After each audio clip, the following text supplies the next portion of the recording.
Good morning and welcome to your Farm and Home Show. My name is Joanna Coles, and this morning we're visiting with Dr. Rachel Rudolph. She's with the University of Kentucky, Extension Vegetable Specialist there. Good morning, Rachel. Good morning. Thanks for having me. Well, I'm glad you're here today because I think you're going to talk about a topic I think that's going to be so important for a lot of our growers, and it's some research that you're actually doing right now. Yeah, so in conjunction and in collaboration with Dr. Nicole Goche, who's a plant pathologist, we've started looking into soil solarization. So this is not a new concept by any means, but it's really not been evaluated too much in Kentucky. And certainly, we've talked about high tunnels on this program before. We've talked about how hot they can get in the summer. And so we're kind of trying to take advantage of that.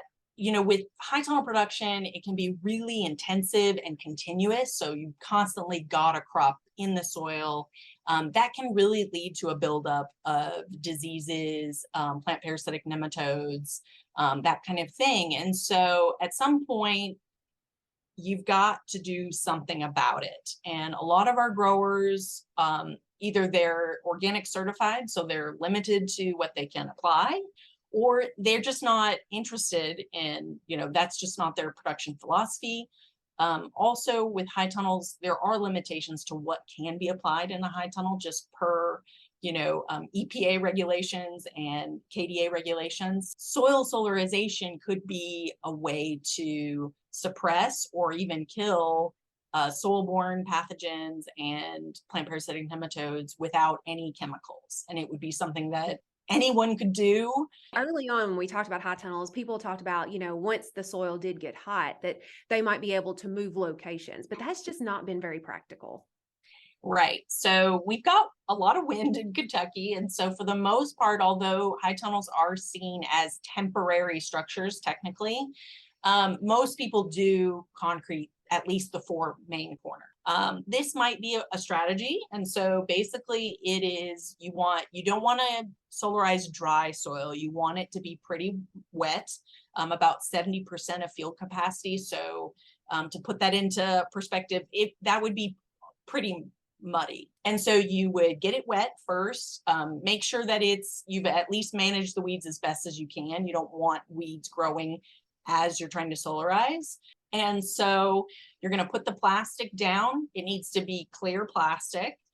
We have utilized the same plastic that people cover their high tunnels with. And so you want to put that down flush on the soil, and you want to cover it so that air can't get through.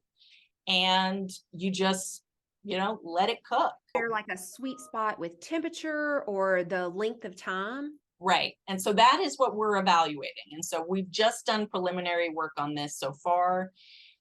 We've looked at 2, 4, and 6 weeks of duration. And we've also looked at different seasons. So we've done this in April, we've done this in July, and we've done this in September. So it probably won't be any surprise to you to know that July was the winner, right?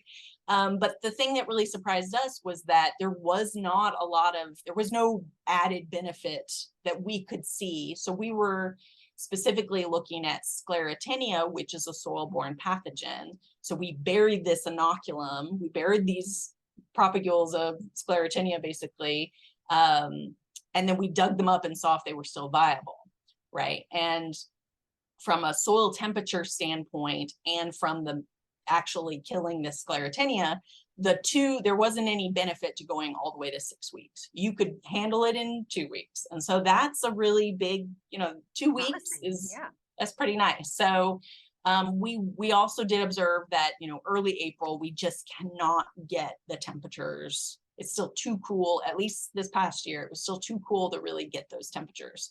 So we can't get the ideal temperature, which is about 103, 104 degrees Fahrenheit is what you want to at least hit.